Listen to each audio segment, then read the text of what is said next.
Excelente, excelente, muy bien. Voy a desactivar la cámara, pues para que la conexión sea más fluida.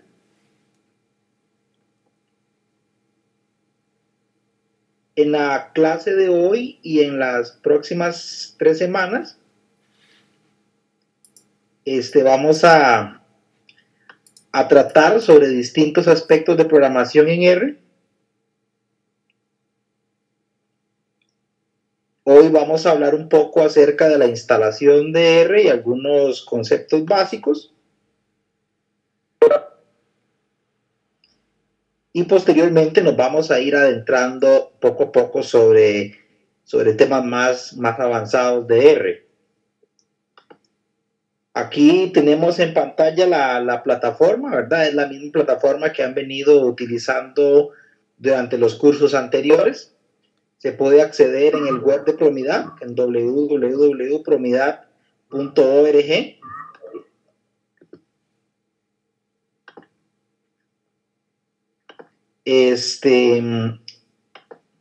Tengo entendido que ya todos tienen su respectivo credencial de acceso, pero si alguien ha tenido algún problema para acceder, por favor, ahí se puede poner en contacto con don Oldemar Rodríguez o con Florita Céspedes de Promidad para que les ayuden con lo de los accesos, o bueno, conmigo también en el foro para estar todos pues con los accesos adecuados. Muy bien. Voy a iniciar hablándoles un poquito sobre el mundo de R. Ya ustedes han venido trabajando un poco esto en los cursos anteriores, solamente que tal vez a nivel un poco más visual, un poco más gráfico. En este curso vamos a trabajar un poco más a nivel de la consola de R, es decir, a nivel de programación. Un poquito de historia sobre R, como ya algunos de ustedes saben, que han comentado en los cursos anteriores. R es un lenguaje de propósito específico, es un lenguaje estadístico. Se considera que R es una versión libre de otro lenguaje llamado S o S+, el cual fue desarrollado por los laboratorios Bell, ¿ok? Por este señor que está por acá, que es John Chambers, y su equipo de trabajo de la Universidad de Stanford. Como vamos a ver, y como ya algunos de ustedes han ido analizando, R es un lenguaje que tiene una gran potencia, tiene una gran cantidad de librerías, una gran cantidad de funcionalidades, se encuentra altamente difundido, y aquí pues vamos a ir estudiando poco a poco las funcionalidades más habituales o más comunes. Este libro que se muestra acá se le suele decir o apodar como la Biblia de R. Es un libro bastante completo sobre R, que fue desarrollado por este señor Chambers, que fue uno de los creadores de R mismo, que es pues un libro bastante completo. El proyecto R como tal fue diseñado por estos dos señores, Robert Gentleman y Rosh Ishaka, que son de la Universidad de Auckland en Nueva Zelanda. Han sido los grandes responsables de difundir y hacer de R lo que hoy es en día. Ellos están como miembros activos de lo que se llama el CRAN, que es una comunidad grande de la comunidad más grande de R.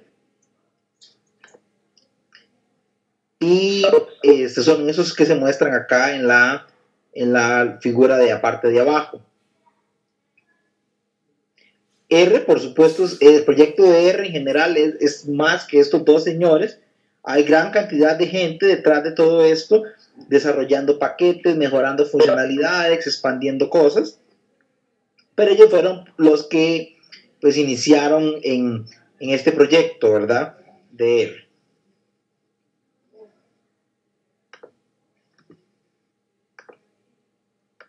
Ok. Por acá tenemos una captura de pantalla del sitio web de Proyecto R, r-project.org, de donde ustedes pueden descargar R. La mayoría de ustedes, pues en los cursos anteriores ya han utilizado R, entonces ya lo deben de tener instalado en sus equipos, pero por si acaso, acá se muestra el link en el sitio de Promidad, específicamente en la bodega de programas, está en el apartado de herramientas, donde se encuentran los enlaces correspondientes para la instalación de R y RStudio. Como vamos a ir viendo, RStudio es lo que se conoce como un IDE o un ambiente de desarrollo, pues para hacer nuestros proyectos en R de manera más amigable. Para realizar la instalación de R, debemos acceder a este link, o bueno, como les decía, el que se encuentra en la bodega de programas de Promidad, es prácticamente el mismo, que nos lleva al sitio web de Proyecto R y ahí podemos realizar la descarga propiamente de R. La versión actual es como la 3.22, si no me equivoco, y se encuentra disponible para los 3 sistemas operativos más famosos o más difundidos hoy en día, que son para Linux, para Macintosh y para Windows. Funciona tanto en sistemas de 32 bits como en sistemas de 64 bits, pues para que lo tengan en cuenta a la hora de hacer sus descargas de instalación. Acá les muestro una captura de la consola de R. Nosotros no vamos a trabajar directamente sobre la consola, sino que vamos a trabajar utilizando RStudio, como les mencionaba, que es básicamente un ambiente de desarrollo de R que es un poco más ameno, pero bueno, desde la consola, desde luego, también se puede hacer todo lo que se puede hacer desde RStudio, solo que es un poco más básica la interfaz, pero con las mismas funcionalidades, como les comentaba. Pues acá tenemos una captura de cómo se vería la consola en un ambiente Macintosh. Como se ve, es un poquito distinto, pero en esencia muestra las mismas opciones y desde luego cuenta con las mismas funcionalidades. En la mayoría de opciones están disponibles para las 3 plataformas. No exactamente todas, pero sí una gran mayoría están disponibles para las 3 plataformas, para Linux, para Macintosh y para Windows. Acá, como les mencionaba, tenemos una captura de RStudio, que es la herramienta que vamos a utilizar para desarrollar nuestros códigos o nuestros programas en R. RStudio no es nada más que un ambiente de desarrollo, es decir, es un software que se enlaza o se conecta directamente al R y pues ejecuta las instrucciones que yo vaya desarrollando en el transcurso de mi clase o en el transcurso de mis programas. Los ejecuta y muestra los resultados, ya sea en este panel inferior, que es la consola, donde también puedo digitar instrucciones. Y si tiene salidas visuales o salidas gráficas, usualmente se muestra en este panel derecho que está acá. Si no tienen instalado el RStudio, deben de visitar este link que está acá, ir al apartado de descarga y elegir la versión de RStudio de acorde a su sistema. Ya vamos a entrar unos instantes al sitio para que vean bien las opciones. Y por acá, pues un par de referencias más donde pueden buscar cosas de R si tuvieran alguna duda en el transcurso de la clase, el transcurso del curso. Muy bien, entonces vamos a ver dónde podríamos descargar el RStudio. Permítanme un segundo.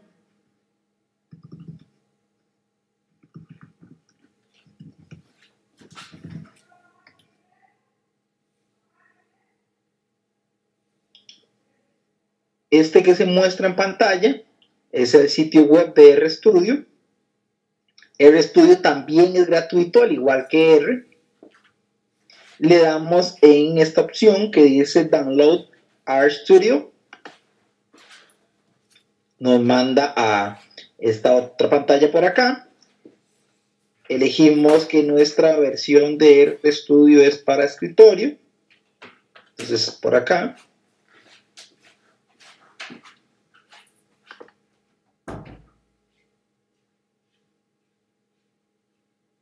Muy bien.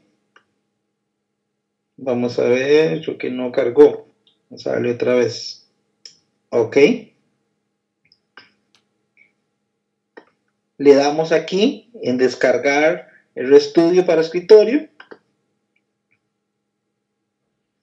Y finalmente, llegamos al apartado donde se encuentran las descargas. Voy a hacerlo un poquito más grande. Donde podemos descargar RStudio para Windows, para Macintosh, para Ubuntu, etc. Y que es básicamente lo que tienen que hacer, ¿verdad? Descargar la versión correspondiente para cada uno de ustedes. Si en el transcurso de la instalación alguno tiene algún problema, o tiene algún problema también de los ejercicios que vamos a ir desarrollando y demás, por supuesto que se pueden contactar con nosotros a través del foro y donde le vamos a estar ayudando con todo gusto con sus consultas, tanto de la instalación como de el desarrollo como tal de sus problemas, sus proyectos, sus tareas. Muy bien. Ya yo tengo instalado el RStudio, entonces voy a abrirlo directamente. Es este icono azul que está aquí abajo en la pantalla. Como les mostraba en la lámina, en la presentación, este es el entorno de RStudio. Habitualmente destacan 4 partes de esta ventana. La más importante quizás es esta de acá, que es la consola, donde yo puedo digitar algunos de mis comandos. Por ejemplo, yo puedo digitar aquí comandos sencillos como una suma de 2 más 2. Ahí la consola me responde con el resultado. Puedo hacer una operación un poco más compleja, como por ejemplo 2 elevado a la 6. Ahí me obtiene el resultado. La consola habitualmente la utilizamos cuando quiero hacer un cálculo corto, un cálculo sencillo, un cálculo que no sea muy elaborado. Si quiero realizar un cálculo largo, un cálculo complejo, habitualmente yo debo crear un nuevo script o un nuevo archivo de código R. Para eso, damos clic en este botón que tiene como una hojita con un símbolo verde. Elegimos la primera opción que dice RScript y aparece este panel superior, donde tenemos ya nuestro espacio para escribir instrucciones de R. ¿Ok? Ahorita vamos a escribir algunas por ahí. Otra parte importante del ambiente del RStudio es esta pantalla de aquí abajo, que tiene varios tabs o varias pestañas, donde van a ir mostrándose la ayuda, donde se puede ir mostrando la información también de los dibujos o los gráficos que yo vaya realizando en mi programa. Si es que mi programa tiene gráficos, pues desde luego no todos van a estar con figuras o gráficos, pero bueno, si tuvieran ahí van a aparecer. Y este otro panel de la derecha arriba, en el cual se van a ir mostrando las variables que yo vaya creando en R. ¿Ok? Entonces, bueno, vamos a crear aquí un par de operaciones sencillas, pero ya no en la consola, sino que aquí como un script, ¿verdad? Entonces voy a definir una variable, voy a llamar A, voy a usar este operador de flecha para asignar un valor. En este caso a le voy a asignar un valor de 4. ¿Ok? Todavía no lo he ejecutado, simplemente lo escribí. Voy a crear una segunda variable, digamos b, y le asignamos un valor de 2. Para ejecutar estas instrucciones, que bueno, por ahora son muy simples, yo debo marcar este código y presionarle en el botón Run o ejecutar. Cuando yo haga eso, vamos a ver que en la consola van a aparecer esas instrucciones y van a hacer sus respectivos cómputos, sus respectivos cálculos. En este caso, el cálculo no retorna ningún resultado porque simplemente es asignar un valor de 4 a una variable llamada A y asignar un valor de 2 a una variable llamada B. Vemos que por acá aparecen que ya hay dos variables creadas llamadas A y B con sus respectivos valores. ¿Ok? Como les comentaba, en este panel va a ir apareciendo las variables que se vayan pues creando. ¿Cuál es la idea de tener un script como este, que por ahora es pequeño y sencillo, versus utilizar cálculo directo en la consola? Bueno, uno puede ser pues simplemente la comodidad y el espacio para escribir el comando, pero realmente el valor fuerte se da en que lo que yo escriba acá, en esta ventana de aquí, lo puedo guardar y puedo reproducirlo, o sea, volverlo a ejecutar en el futuro si lo requiero. Para guardarlo, entonces en este caso damos clic en este icono que es como un disco pequeño, le damos clic ahí, él me pregunta dónde lo quiero guardar, yo lo voy a guardar aquí en el escritorio, le voy a poner ejercicio 1, J1, le doy en Save, ¿ok? Y ya el script está guardado. Yo podría cerrar el RStudio, volver mañana o en una semana y volver a ejecutar todo el script sin necesidad de tener que digitar otra vez los comandos. Por ahora en este script eso no es una ganancia muy grande, pero cuando tengamos scripts más sofisticados, más complejos, que tengan una gran cantidad de líneas, sí va a ser una enorme ganancia, pues contar con esta facilidad. Importante es que antes de utilizar un script que ya está guardado, como en este caso, yo debo decirle al R dónde se encuentran los scripts que yo voy a utilizar, él o los scripts. Ok, hay que decirle como la ruta, la carpeta donde yo lo guardé. Una opción para hacer eso es venir aquí a este menú que dice Session o sesión en español y de la opción de menú que dice Set Working Directory o elegir directorio de trabajo y dar clic en esta opción que dice Choose Directory o seleccionar directorio y me posiciono donde guardé mi script, en este caso en el escritorio, y le doy Select Folder. De esta manera, cuando yo ejecute el script, ya va a ir a buscarlo a la carpeta y la ruta adecuada de mi computadora y lo va a poder utilizar con éxito. Si yo no hago esta instrucción, es posible que RStudio no encuentre el script y por lo tanto no lo pueda utilizar.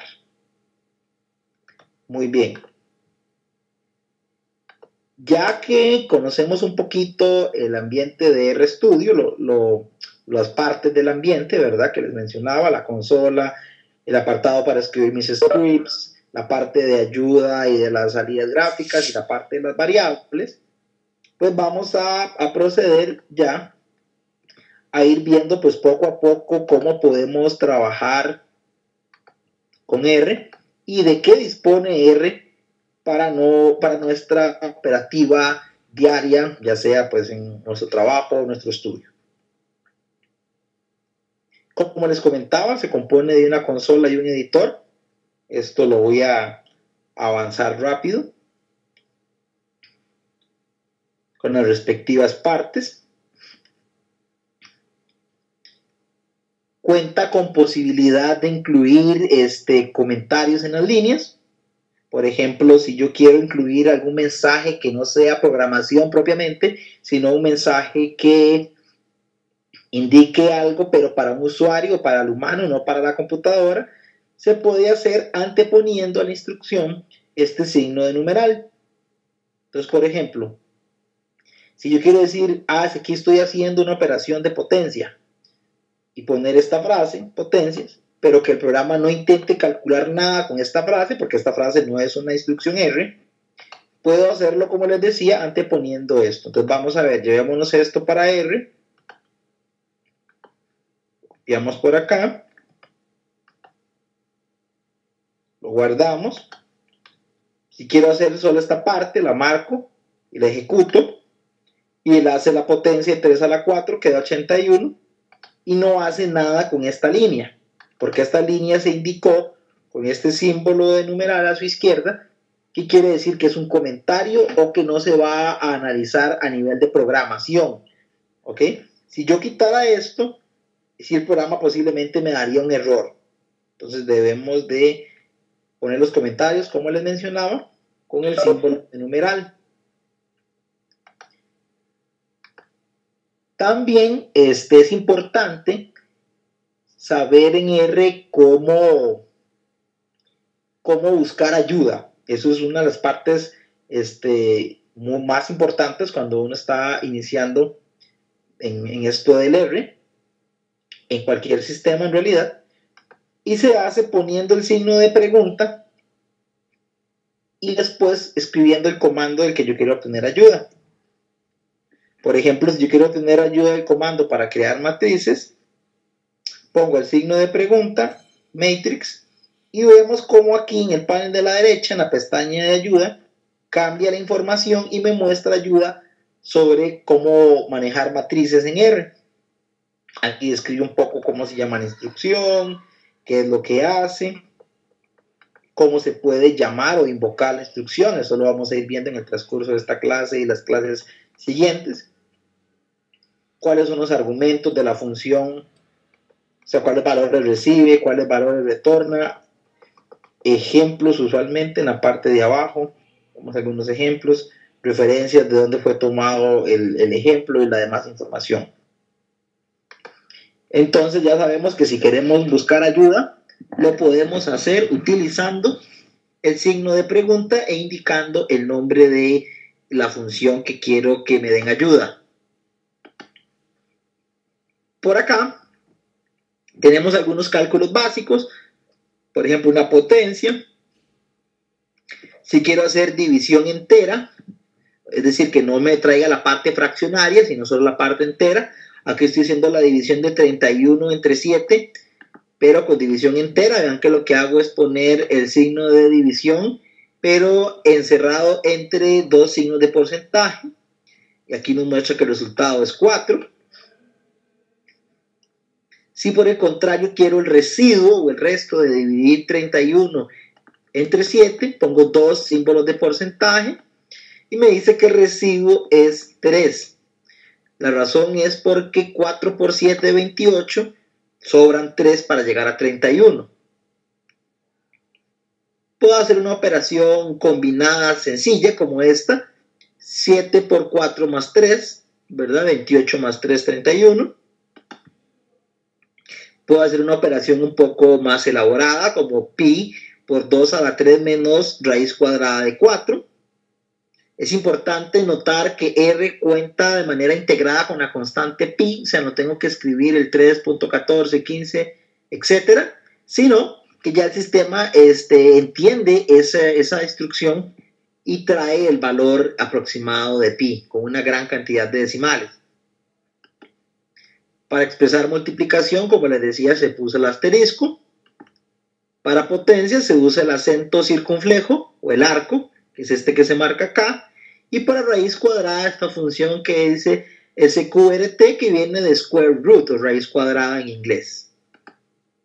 Muy bien, si quiero calcular un valor absoluto, indico ABS, que es el nombre de la función de valor absoluto, de absolute, y indico lo que quiero calcular el valor absoluto.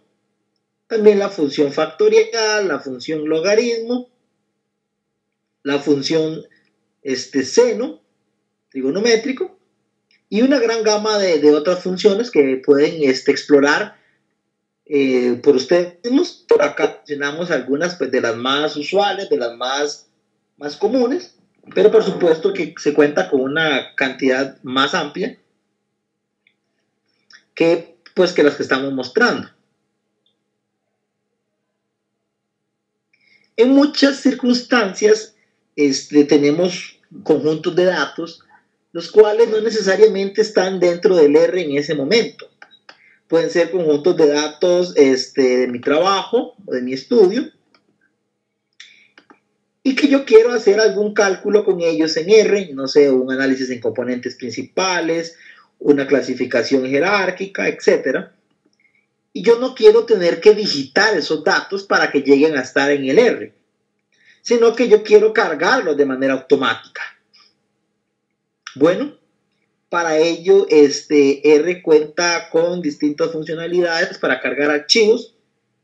Una de ellas es esta que se muestra acá, que se llama read.table. Viene pues de leer tabla, ¿verdad? Y recibe varias cosas. La primera cosa que recibe es el nombre del archivo que yo quiero leer y su extensión. En este caso, el archivo que se quiere leer se llama ejemploestudiantes.csv, que se encuentra en la plataforma de Promidad para que ustedes lo puedan replicar con calma en sus computadoras. Lo segundo que uno debe indicar es si el archivo tiene encabezado o no. En este caso, el archivo sí tiene encabezado, entonces ponemos header igual true. ¿Ok? Se debe indicar el separador de columna. En este caso, las columnas se encuentran separadas por punto y coma. Entonces, indicamos que el separador de columna es el punto y coma. Indicamos el separador decimal, que en este caso es la coma. Y por último, indicamos si las filas tienen nombre y dónde están los nombres. En este caso, los nombres de las filas están en la columna 1. Veamos aquí en la figura hacia arriba que esta columna, que es la primera, es la que tiene los nombres de los individuos, ¿verdad?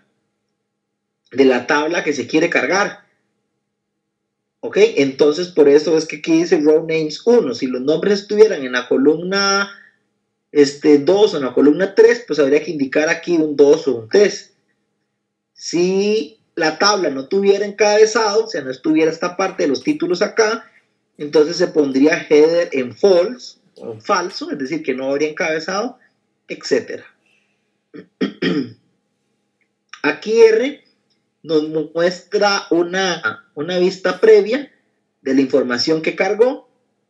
Vean que hay una columna con el nombre de matemáticas, otra con el nombre de ciencias, español, historia, educación física. Vean que lo que se cargó se está diciendo que se va a almacenar en una variable que se llama datos. ¿Cómo supe eso? Bueno, porque está este operador aquí, ¿verdad? De flecha o de mayor que y un guión en el medio. Que lo que indica es que la lectura, que es esta parte, se guarde en una variable que se llame datos. Para los que han tenido alguna experiencia previa de programación con algunos otros sistemas, es importante pues comentarles que R es un lenguaje que es débilmente tipado, es decir, uno no debe, obligatoriamente uno no debe indicar los tipos de las variables antes de crearlas, sino que inmediatamente el sistema determina o detecta de qué tipo debe crear la variable y pues lo hace de manera automática. Muy bien, acá abajo usamos el comando str, que viene de string, aplicado sobre la tabla llamada datos, y nos muestra pues un resumen de los valores que hay dentro de dicha tabla. Nos dice que hay una columna que se llama matemáticas, una que se llama ciencias, otra español, historia, etc. Y algunos de sus valores de los que están contenidos en ella. Otra forma de ver un resumen de los datos para ver si todo se cargó bien es utilizar la función summary, de resumen en inglés, e indicarle mi variable o mi tabla de datos cargada, y él me va a mostrar alguna información estadística básica sobre cada una de las columnas de ese conjunto de datos. Por ejemplo, aquí para la columna de matemáticas nos indica cuál es el mínimo, nos indica por acá abajo cuál es el máximo, nos indica cuál es el primer cuartil, la mediana, la media, el tercer cuartil, etcétera, y así para todas las variables. Entonces así yo puedo verificar si cargué bien mis datos. En esta parte es súper importante, voy a devolverme un poquito, ser muy cuidadoso cuando indico el separador de decimal. Algunas veces mis archivos tienen separador de decimal de punto, algunas veces van a tener separador de decimal de coma. Eso dependerá del origen de mi archivo. En algunos países la configuración regional habitual indica que separan decimales por punto, en otras regiones se separan por coma. Entonces hay que estar atentos a elegir esto adecuadamente para que mis valores se carguen bien. Si no, voy a tener problemas a la hora de leer mis valores y no va a funcionar. Cualquier cálculo que yo trate de hacer no va a dar resultados adecuados si mis valores se encuentran cargados de manera errónea. Ok, acá mostramos cómo calcular algunas estadísticas básicas sobre esos datos. Por ejemplo, cómo calcular el promedio o la media. Bueno, R cuenta con una función que se llama min, que es de promedio en inglés, y yo le indico cuál columna quiero calcular la media. Vean qué interesante, porque yo no le estoy calculando la media a toda la tabla de datos, estoy calculando la media solo a una de las columnas. Vimos que tenía varias columnas. Aquí le estoy calculando la media a la columna que se llama matemática. ¿Y cómo sé eso? Ok, es que para extraer una columna yo indico el nombre de la tabla de datos, el símbolo de dólar y posteriormente indico el nombre de la columna. Entonces, de esa manera se logra extraer la columna y posteriormente calcularle la media. Entonces, de esa forma tenemos la media de la columna de matemática, de la de ciencia, de la español, historia, educación física. Si quiero calcular la desviación estándar, uso este comando que se llama SD, que viene de Standard Deviation o desviación estándar en inglés. Igualmente le paso a la columna a la que quiero calcular. Entonces digo de la tabla de datos, tome la columna de matemáticas. En ese otro caso de la tabla de datos, tome la columna de ciencias y así sucesivamente. Por otra parte, yo también puedo calcular la correlación entre dos variables. Para ello contamos con una función que se llama core, de correlation, de correlación, y recibe, como les mencionaba, la variable 1 y la variable 2 de lo que se va a calcular de la correlación, ¿verdad? Recordemos que la correlación se calcula entre dos variables. Entonces aquí estoy calculando la correlación entre la variable matemática, que está en la tabla de datos, y la variable ciencias, que también está en la tabla de datos.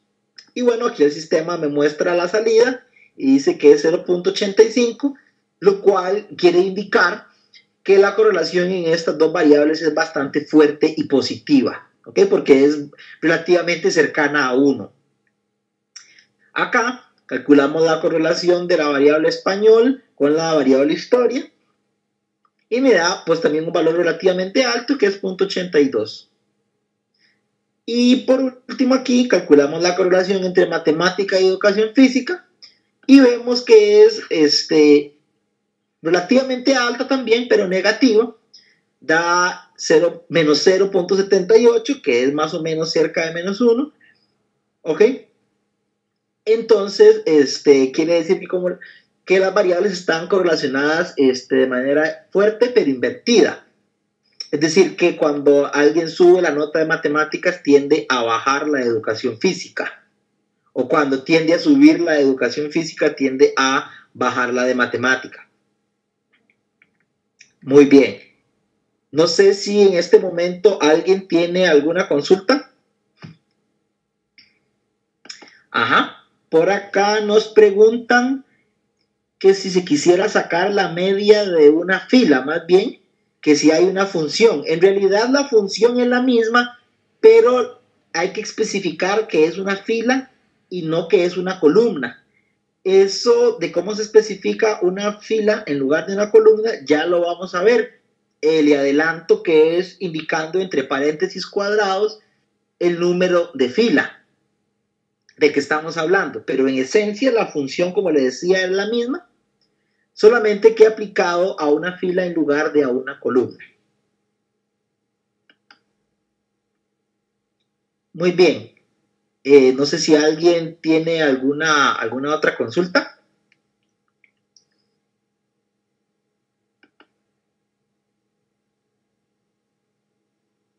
Excelente. Vamos a continuar. Por acá vamos a hablar un poco acerca de la instalación de paquetes en R. Hay que tener en cuenta que R, cuando uno lo descarga, él trae cierto grupo de paquetes, que es como lo que se llama el núcleo o el core de R. Pues son los paquetes más habituales de R, los que están más probados, los que están más consolidados, pero no son todos los paquetes de R, sino pues que son solamente algunos de los paquetes de R que están incluidos en esa descarga inicial. Para algunos de mis cálculos, y en efecto acá durante el curso vamos a requerir hacer esto, para algunos de mis cálculos yo podría ocupar paquetes extra o paquetes adicionales, paquetes que no están incluidos dentro de ese core o de ese núcleo que se descarga de manera inicial. Entonces, para ello es bueno y es importante saber cómo añadir o cómo instalar, cómo descargar e instalar paquetes adicionales a los que vienen integrados de manera predeterminada en R.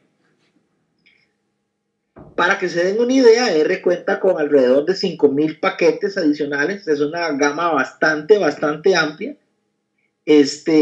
No tiene mucho sentido descargarse todos los paquetes porque difícilmente uno vaya a utilizarlos absolutamente todos, ¿verdad? Entonces es mejor descargar el núcleo, que es lo que mostramos hace unos minutos atrás y lo que ustedes ya han realizado en algún momento anterior, y posteriormente irle agregando paquetes conforme los ocupe.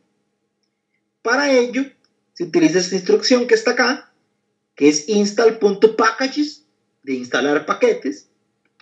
Indico dentro de comillas el nombre del paquete que quiero instalar e indico también esta instrucción que dice dependencies true. Eso es porque algunos de los paquetes para funcionar requieren otros paquetes que le ayuden. Cuando yo indico ese valor dependencies true, lo que quiere decir es que busque cuáles ocupa y también instale los que el paquete que estoy diciendo necesita o ocupa. ¿Ok? Pues es para que instale también, como decir, los ayudantes del paquete de una vez y no tener que ir como instalando uno por uno, sino puedes poner el paquete que yo quiero, y si el paquete que yo quiero ocupa algún paquete ayudante o algún paquete adicional, pues también que lo instale de una vez. Acá mostramos algunos ejemplos de los paquetes que vamos a estar utilizando durante el curso. Sería importante que ustedes en los próximos días vayan instalando estos paquetes. Aquí están las instrucciones, nada más es copiar esto e instalarlo copiar esto y pegarlo en el RStudio. Por ejemplo, voy a mostrar acá, le damos copy, lo marcamos, le damos copy, vamos al RStudio, pegamos aquí. Voy a corregir las comillas porque habitualmente cuando copio, a veces genera alguna incompatibilidad de las comillas. ¿Ok? Y le damos Enter. Ahí él va a realizar todo un proceso. Ocupa desde luego conexión a internet para que él pueda descargar los paquetes y los pueda ir instalando. ¿Ok? Aquí estoy instalando un paquete que se llama, déjenme ver, Ratel, que ustedes ya conocen, que de hecho han utilizado en los dos cursos anteriores, si no me equivoco. Y bueno, el proceso tarda un poquito, yo lo voy a dejar ahí trabajando y voy a seguir por acá.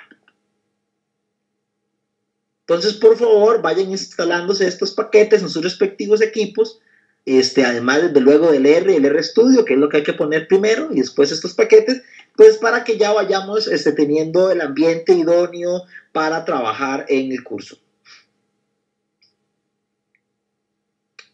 Muy bien. ¿Qué pasa si, por ejemplo, yo quiero hacer un ACP, o sea, un análisis de componentes principales que ustedes ya conocen, utilizando el paquete FactoMiner? Lo primero que debo hacer es cargar dicho paquete. Para ello, utilizo esta instrucción, library, y indico el nombre del paquete.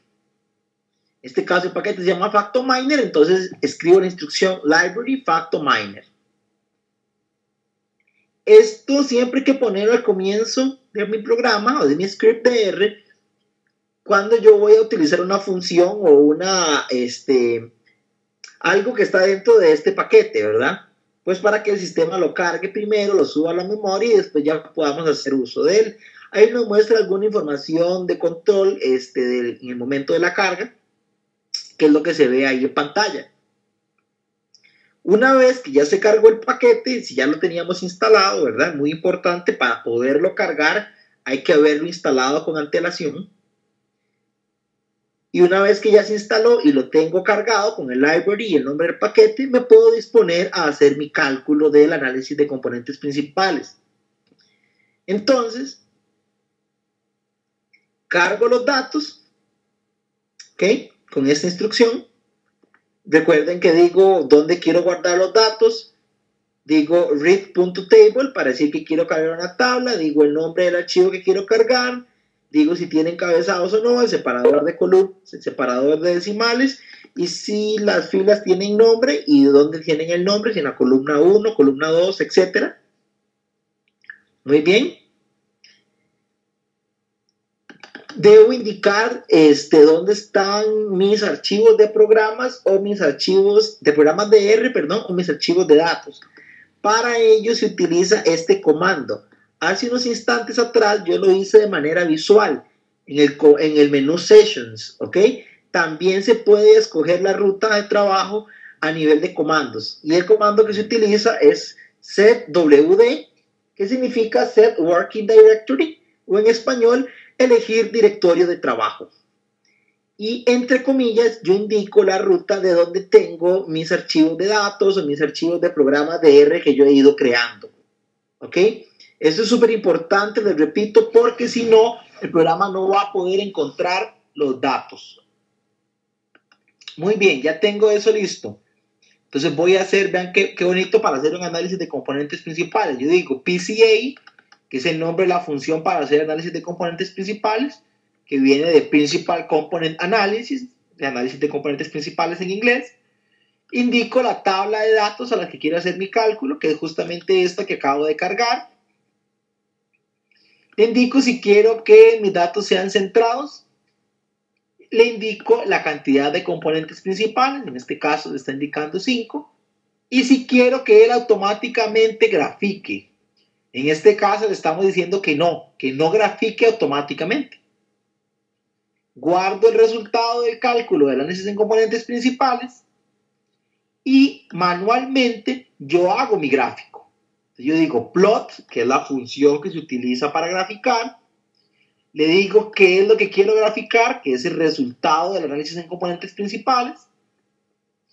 Digo cuáles componentes principales quiero utilizar. Recordemos que él generó 5, pero hay que decir si va a graficar la primera contra la segunda, o la primera contra la tercera, la segunda contra la cuarta, etc.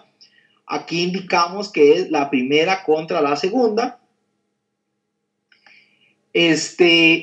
Indicamos también qué es lo que quiero elegir, si son los individuos o son las variables. En este caso, indicamos que son los individuos.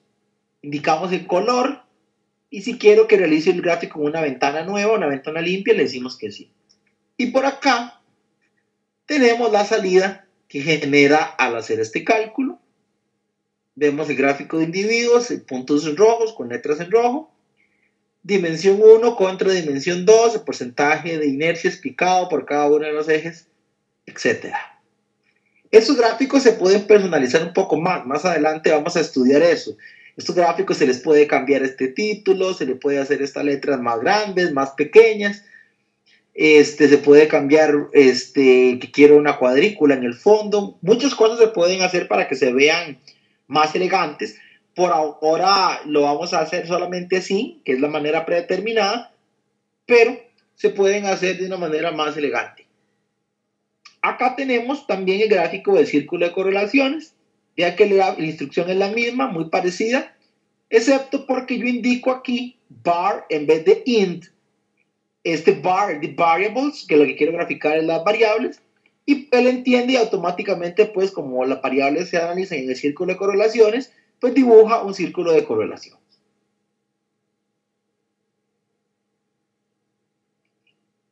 Si quiero hacer un clustering jerárquico, que también es un método que ustedes ya conocen, pero a nivel de código de R, puedo utilizar estas instrucciones de acá, cargo mis datos, esto ya es conocido para nosotros en este instante, llamo la función de hacer clustering jerárquico que se llama hclust y le paso las distancias de los datos. Vean qué interesante esto.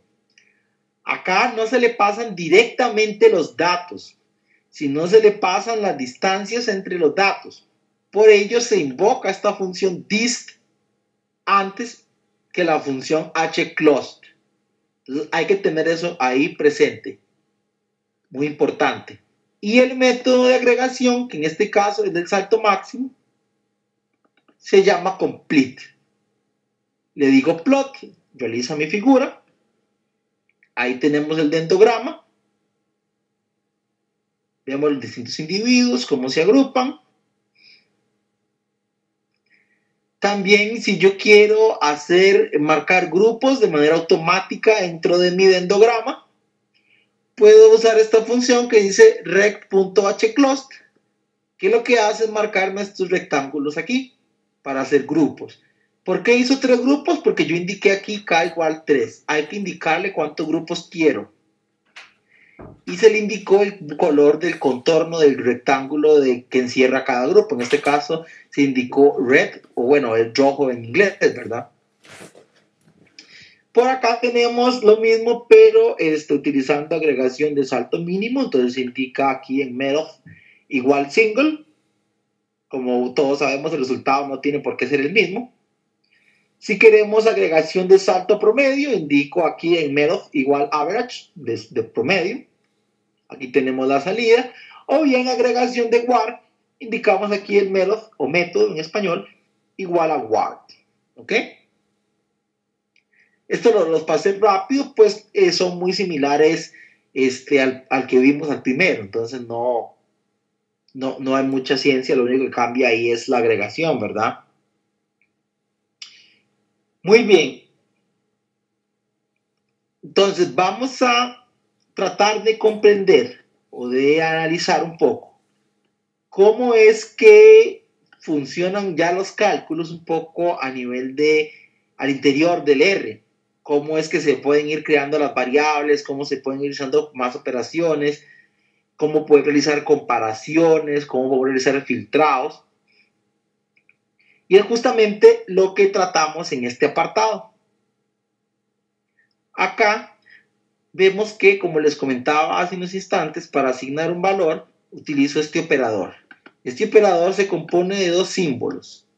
Se compone de un símbolo de menor, se compone de un guión en el centro y sirve para asignar a una variable que está a su izquierda, en este caso tasa.interés, el valor que está a la derecha del símbolo.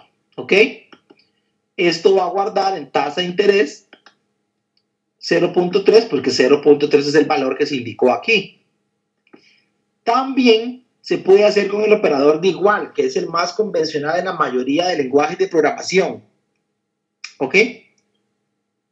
En la mayoría de contextos son intercambiables este símbolo de igual con este operador, pero en general nosotros vamos a preferir utilizar de la flechita en lugar del igual. Acá, por ejemplo, definimos una variable de balance inicial y hacemos un cálculo de balance por tasa más balance para ver un valor acumulado, ¿verdad? Un balance final. Por acá hacemos un cálculo de una tasa de interés con una fórmula sencilla. Definimos una tasa de 0.02, la cantidad de periodos igual a 10, un monto principal de 150,000 y definimos un monto de pago como el principal por la tasa entre 1 menos 1 por el interés a la cantidad de periodos con menos acá. No interesa mucho entender la fórmula, lo que interesa entender es que, bueno, puedo calcular cosas ya no tan simples como una multiplicación. Vean que esto es una fórmula de cálculo de pago, de cuota de interés, para una cantidad de periodos, un monto y una tasa dados, ¿ok? Que son esa tasa de interés, ese N y ese principal.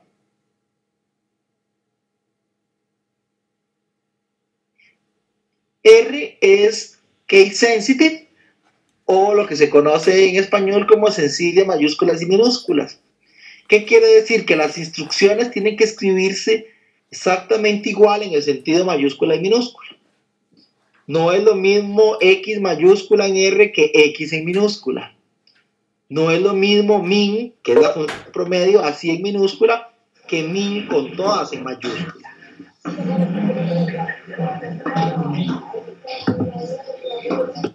Ok, muy bien. Entonces, tener cuidado para todos los comandos que hemos visto y para los que vayamos viendo, hay que escribirlos exactamente igual. Si tiene una mayúscula de más o una mayúscula menos o todas en mayúscula y el comando era en minúscula, no va a funcionar. Ustedes pueden hacer la prueba en sus computadoras. Generan un vector X con los valores del 1 al 10. Lo muestran, todo va bien. Calculan el promedio, todo va bien. Y si calculan el promedio escribiendo la función min de esta manera, que lo pusimos en mayúscula al propio, van a ver que no va a funcionar, va a lanzar un mensaje de error.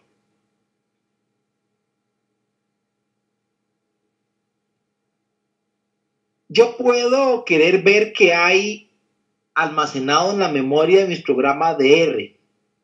¿Ok? Por ejemplo, yo tengo un programa ya muy largo, he ido creando muchas variables, muchas cosas, y quiero ver qué es lo que hay ahorita en mi espacio de trabajo. Entonces utilizo este comando que se llama objects. Este comando, como se puede ver acá, me muestra las variables o los objetos que están almacenados en mi espacio de trabajo, o sea, en la memoria, ¿verdad?, de mi programa de R en el momento en que se ejecuta el comando. ¿Para qué me sirve esto? Bueno, eso me sirve porque si yo quisiera tal vez borrar alguna variable que ya no ocupo para liberar memoria y que mi programa sea más rápido, lo puedo hacer primero verificando si está y después borrando la variable. Ya ahorita vamos a ver cómo se borran, pero por lo menos saber que puedo ver las variables que están en mi espacio de trabajo con el comando objects. Muy bien. Ahorita vamos a hablar un poco sobre los tipos de datos y los objetos que se encuentran presentes en R. ¿Ok? Ya sea, digamos, los que están integrados o los que uno puede crear. Uno puede expandir los tipos que hay en R con tipos creados por uno. Eso es importante. Por ahora vamos a estudiar los tipos que ya están de manera predeterminada creados en R. Y bueno, los más comunes son los tipos de vector, los tipos matriz, tipo factor, que es muy importante para variables categóricas, los tipos data frame o hojas de datos y las listas. ¿Ok? Los tipos de vector se asignan igual con el operador de flecha, pero se especifican sus valores con esta C y se ponen entre paréntesis. ¿Qué es lo que estoy creando acá? Acá estoy creando un vector que ya sabemos se llama X con el valor 1, el valor 3 y el valor 5. Si yo no pongo esta C, eso no funciona. Entonces hay que tener cuidado, ¿verdad? Tiene que poner el nombre de la variable, el operador de flecha, se pone una C y entre paréntesis voy poniendo los valores que yo quiero crear, que yo quiero agregar en el vector. En este caso el 1, el 3 y el 5, ¿verdad?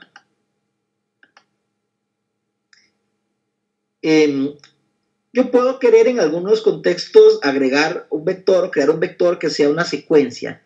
Entonces vean qué interesante. Si yo quiero crear una secuencia que va de menos 3 hasta 3 de punto 5 en punto 5, yo puedo indicar este comando sec de secuencia, decir dónde inicia la secuencia, menos 3, dónde termina la secuencia, en 3, y de qué tamaño es el salto para ir avanzando de un extremo al otro en la secuencia. ¡Casurita! Ok. Entonces, vean aquí, de menos 3 a 3, de punto 5 a punto 5, entonces menos 3, menos 2.5, menos 2, menos 1.5, menos 1, menos 0.5, 0, 0.5, etc. Ahí va avanzando. Si yo quisiera que avance de 1 en 1, bueno, entonces cambio este punto 5 por un 1.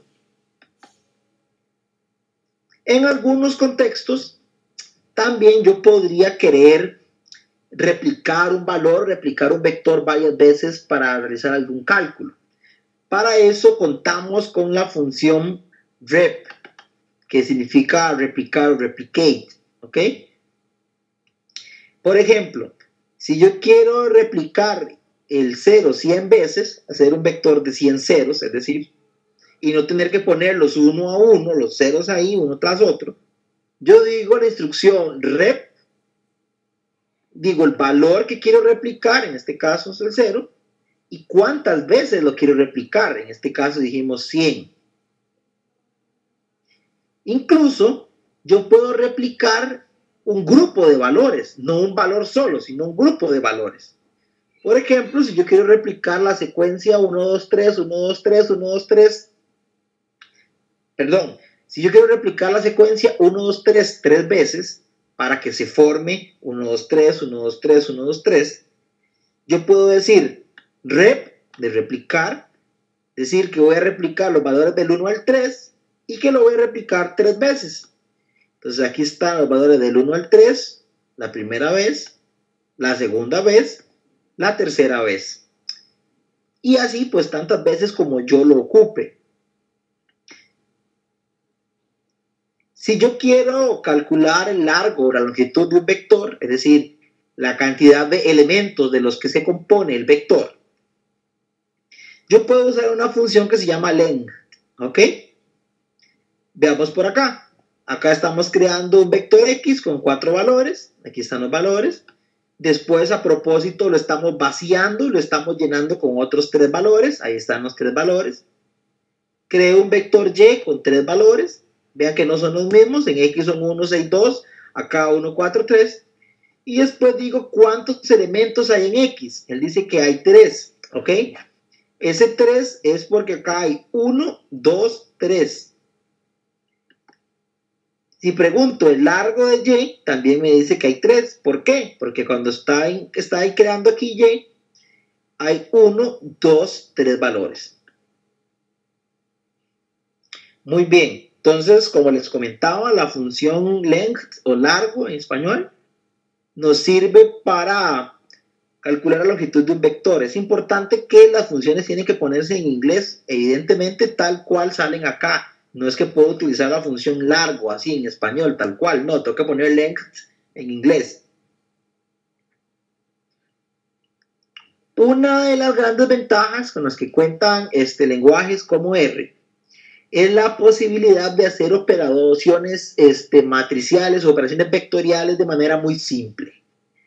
Si yo quiero sumar el contenido, por ejemplo, de este vector X, que es estos valores de acá, con el contenido de este vector Y, sumarlo entrada por entrada, yo simplemente digo X más Y.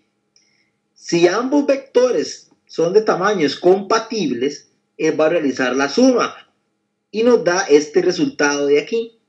¿Cómo se obtuvo eso? Sumando la primera casilla de X con la primera casilla de Y, la segunda de X con la segunda de Y y así sucesivamente.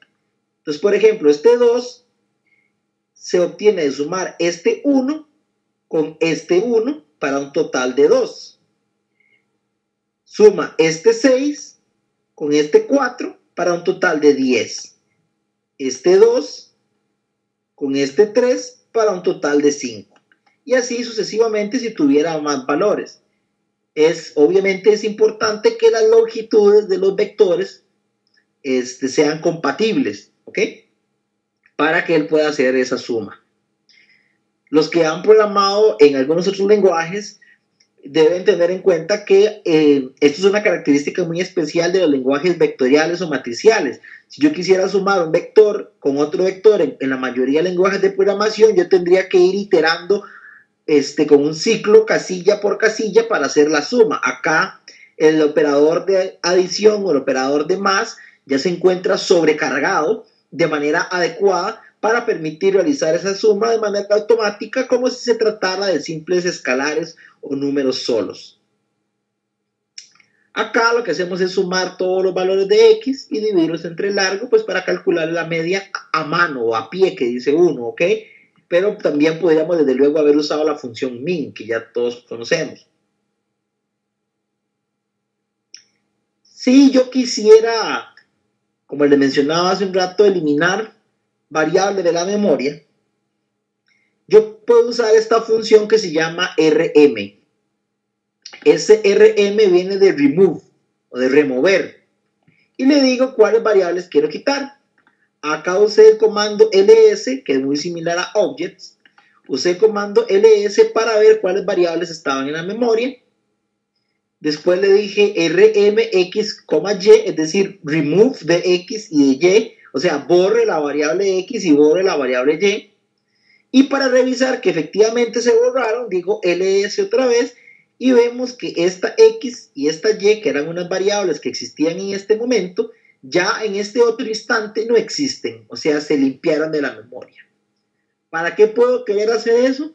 Bueno, cuando mis variables son muy grandes, son tablas de datos gigantes, pues es útil estar borrando de la memoria aquellas cosas que ya yo no necesite, que ya haya utilizado en el momento que se esperaba y ya no lo requiera más en el resto del programa.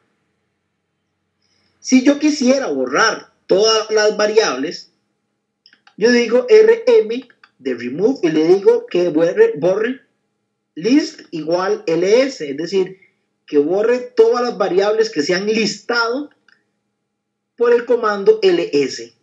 Y ls le va a decir todas estas, entonces las va a borrar todas. Otra forma de borrar todas las variables es venir acá al RStudio y hacer clic en esta brochita que está acá. Si yo hago clic ahí, yo le digo que sí, y ya él borra las variables. Vemos que el A y el B que estaban aquí, ya no están, se fueron. Muy bien. Los vectores que hemos creado hasta este momento han sido vectores numéricos, ¿verdad? Vectores que se componen solamente de números.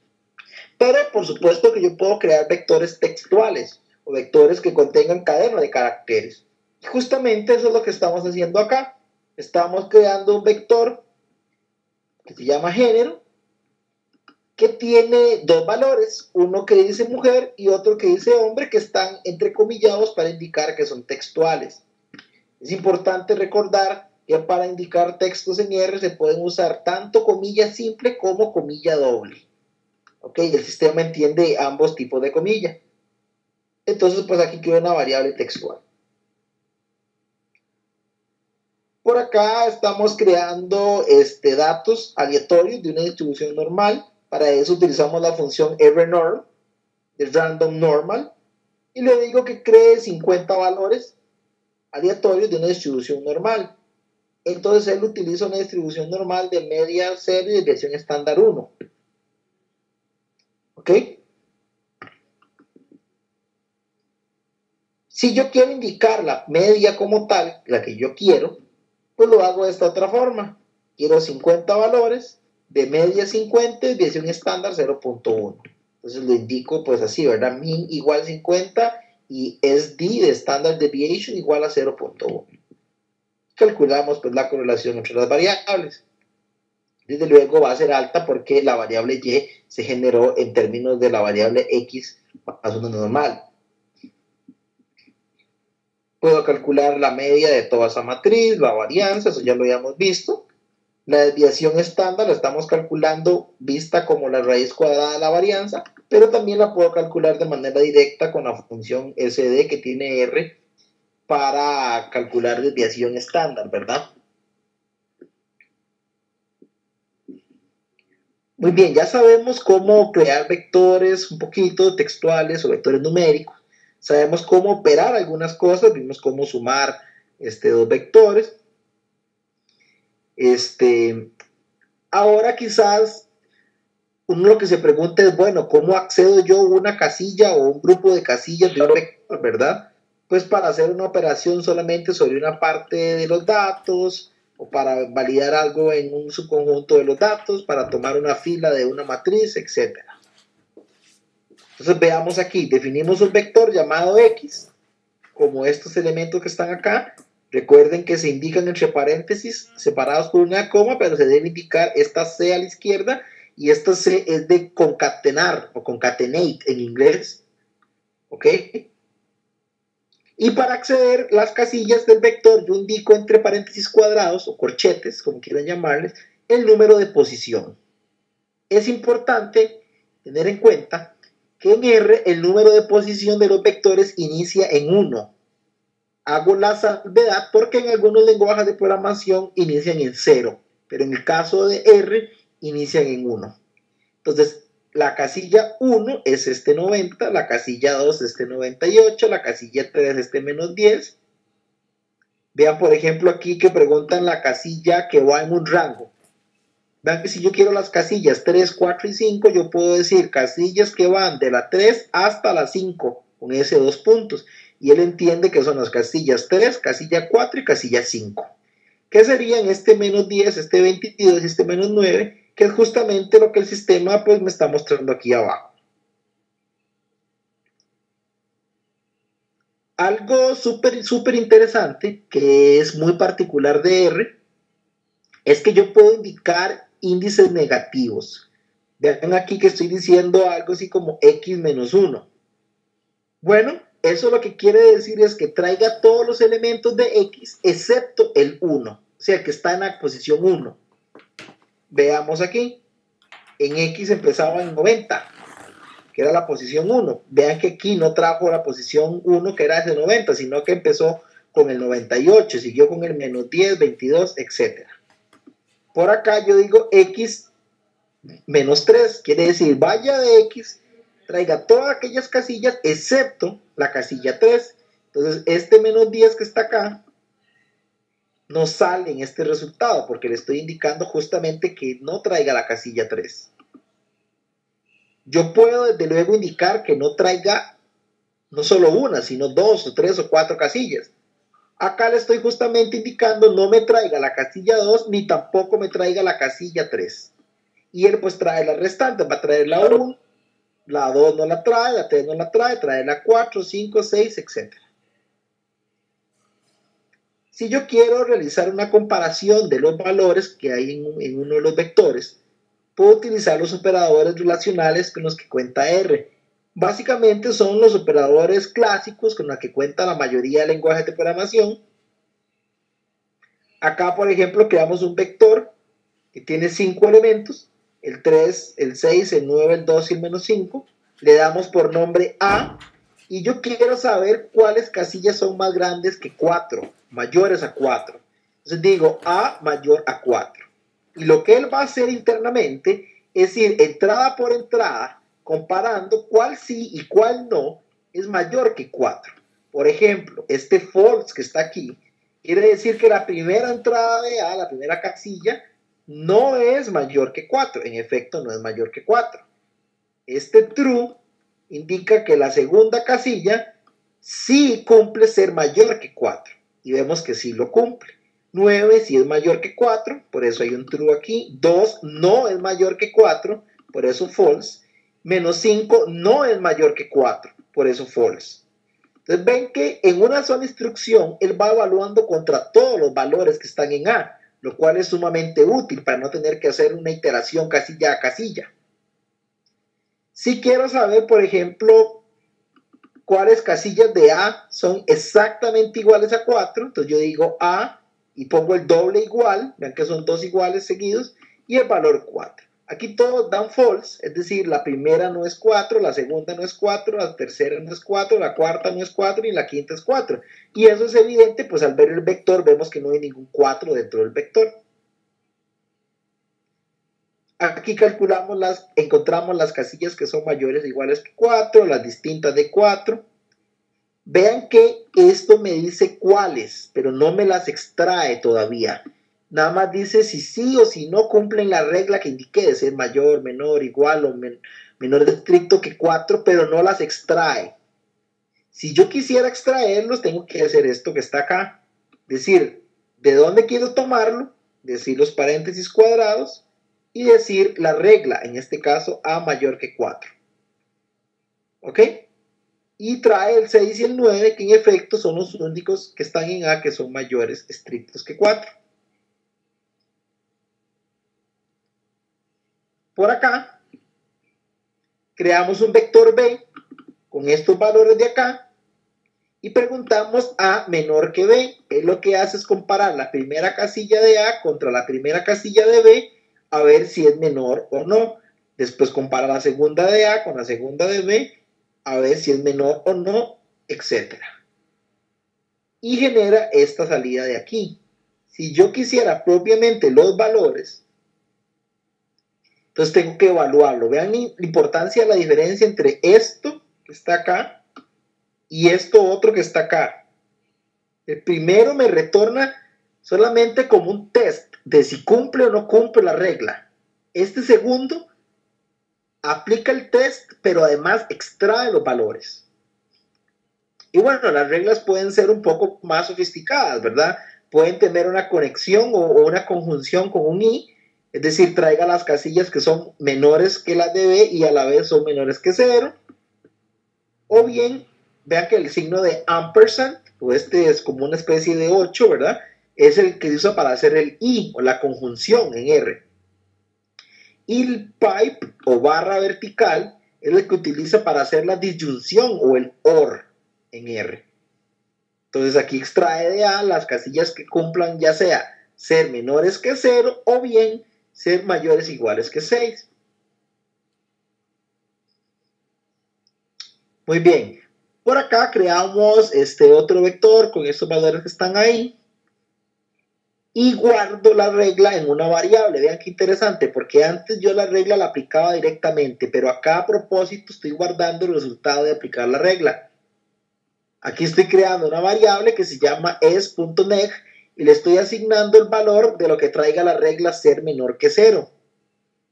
Y al mostrarlo, ya guardé aquí en esta variable estos valores que están aquí, false, false, true, false, true, true, false, false.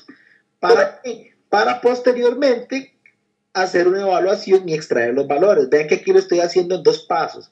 Vean que aquí no estoy poniendo directamente la regla, sino que guardé el resultado de la regla en la variable y posteriormente usé la variable para la extracción. De esa forma puedo extraer los números pares. Recuerden que los números pares son los que tienen residuo 0 al dividirse entre 2. Recordemos que como vimos el doble porcentaje lo que hace es calcular el residuo. Entonces esto lo que va a hacer es ir a los elementos de X, calcularles el residuo y dividirlos entre 2 y ver cuáles dieron residuo 0.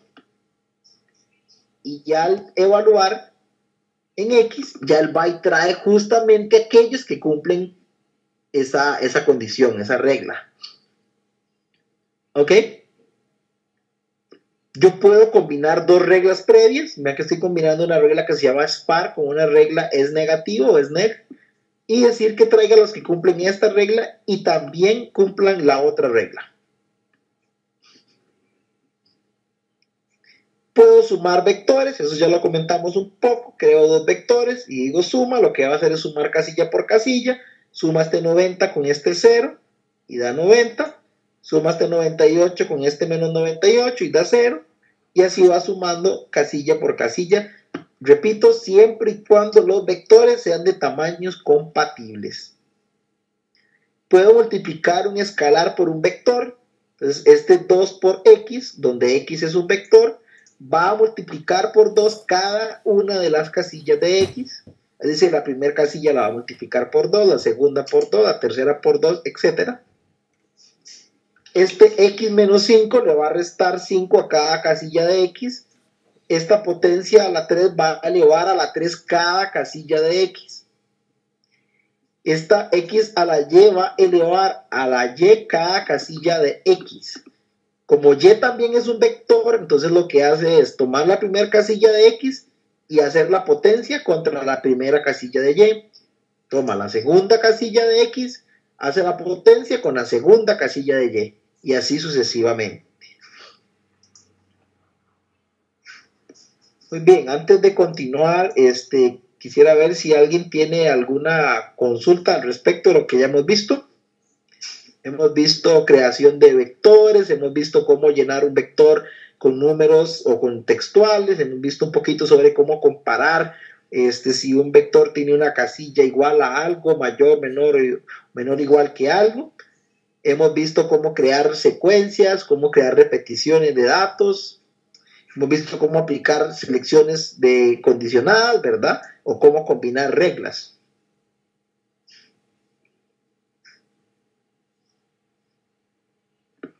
Ok, muy bien. Todo claro, entonces continuamos. Por acá estamos creando una variable que se llama vector, que inicializamos en null, ¿ok? Que es un valor para indicar que está vacío, que no tiene nada. Y después lleno ciertas casillas, no todas, con un conjunto de valores.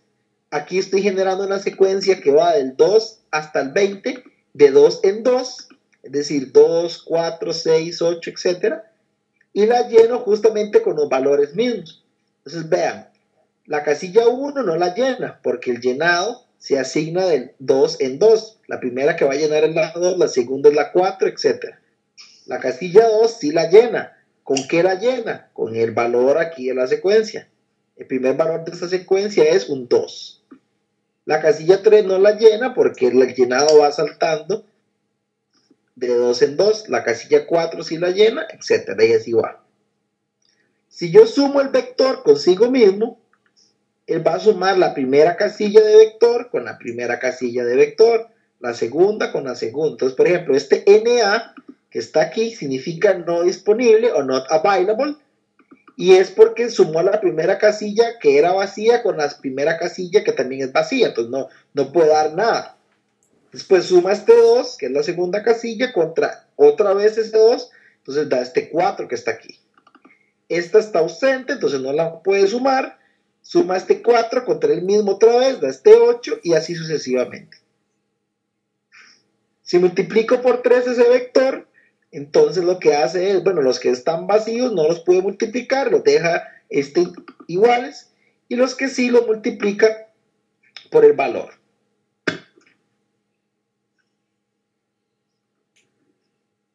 Si yo hago un vector con el 0, el 3, el 4 y el 2 y divido x entre x, lo que va a hacer es dividir entrada por entrada.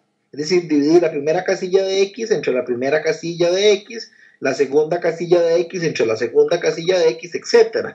Naturalmente eso va a dar puros unos, excepto aquí que se me forma una división de 0 entre 0, porque vean que la primera casilla de x es 0 y la segunda casilla de x, perdón, y la primera casilla de x otra vez también es 0. Entonces le forma un 0 por 0, que es un 0 entre 0, que es indefinido.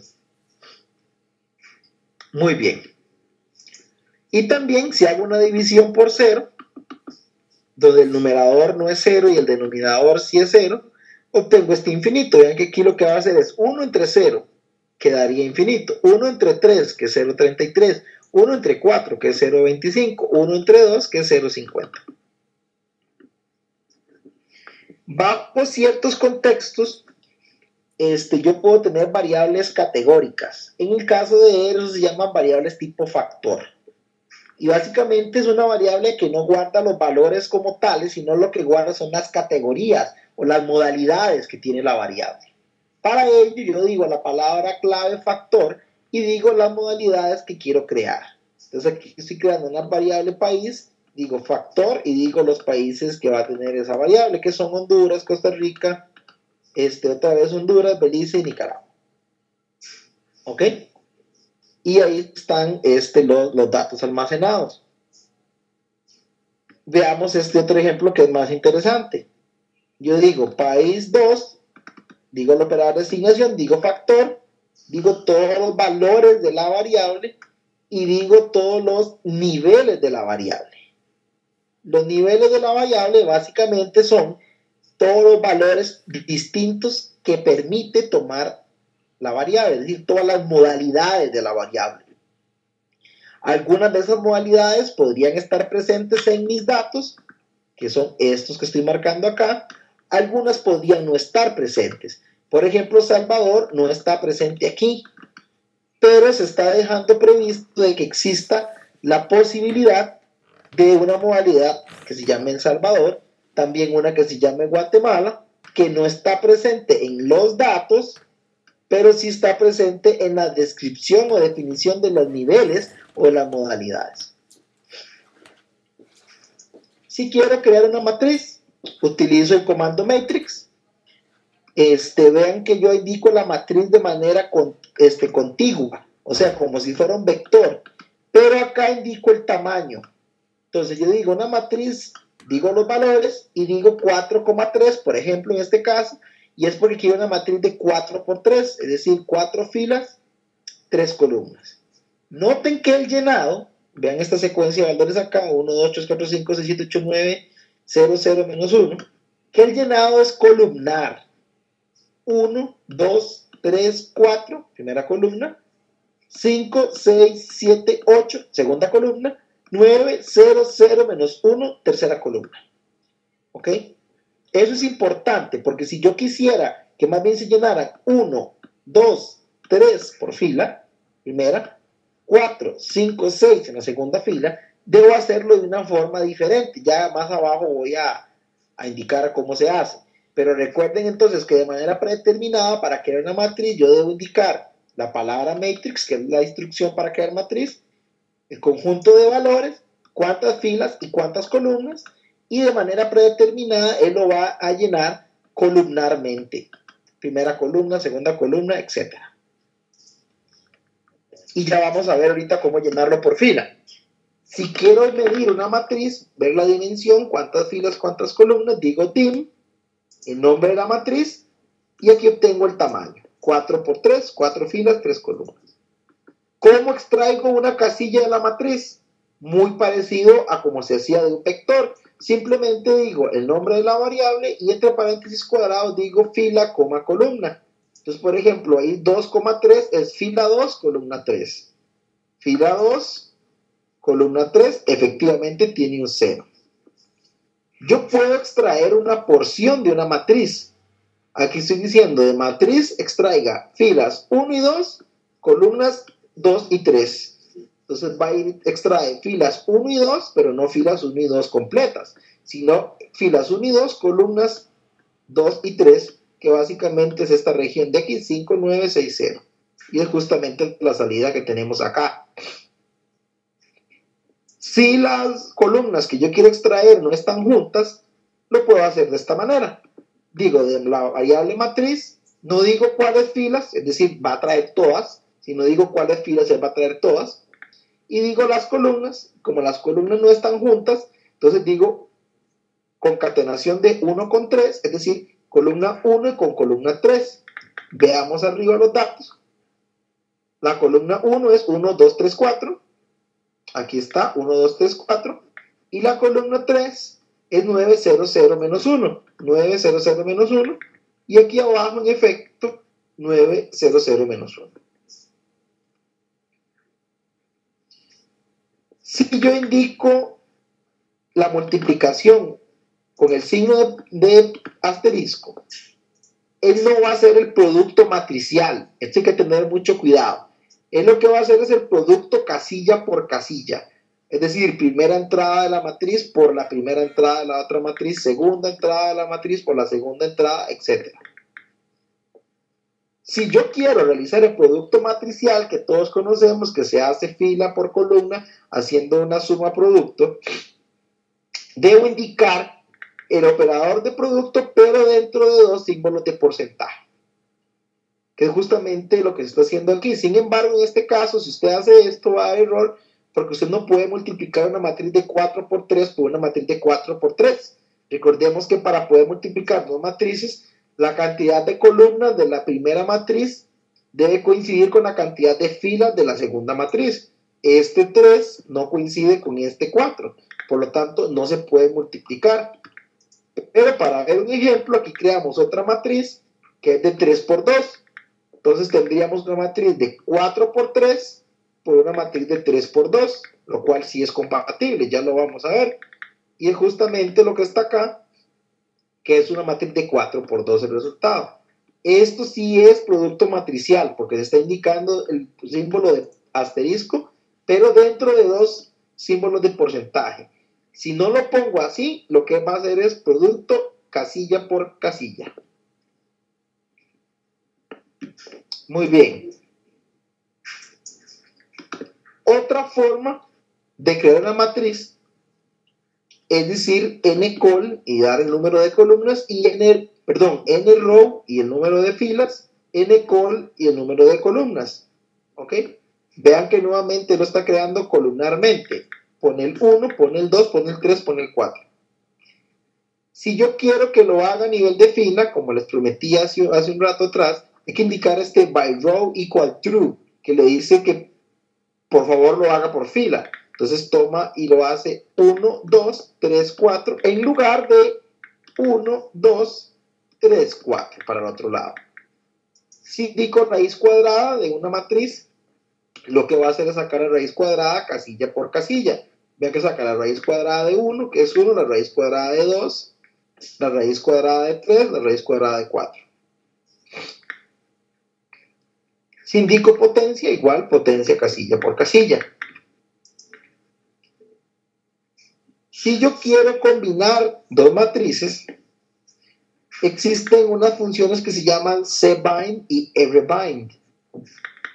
Cbind es para combinar por columna, rbind para combinar por fila.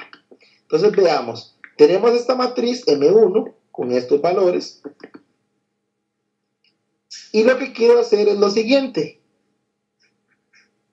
Voy a combinar de esta matriz la columna 4, es decir, esta columna, 5612, con el valor 4 y con el valor 76. Entonces digo cbind, ¿por qué C? Porque son columnas. Entonces cbind, ¿qué quiero combinar? El 4 y el 76, ¿con quién? Con la cuarta columna de M1. Entonces vean, 476 con la cuarta columna de M1, que es 56 y 12.